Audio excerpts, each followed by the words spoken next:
A día de hoy hemos firmado un convenio de colaboración entre Udalbiltza y Gaindegia. Gaindegia agradece a Udalbiltza tanto el trabajo histórico como el actual y el de futuro que se debe desarrollar y que en ese sentido se haya optado por un trabajo de colaboración con Gaindegia.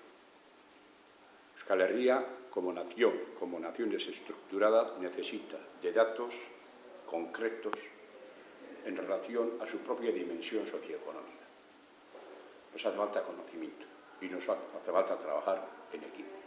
Es por ello que agradecemos y ponemos toda nuestra estructura y todo nuestro conocimiento en la generación del conocimiento para que este pueblo se vaya realizando y tanto los agentes socioeconómicos como las instituciones, los medios y los propios electos puedan desarrollar su trabajo de forma más adecuada.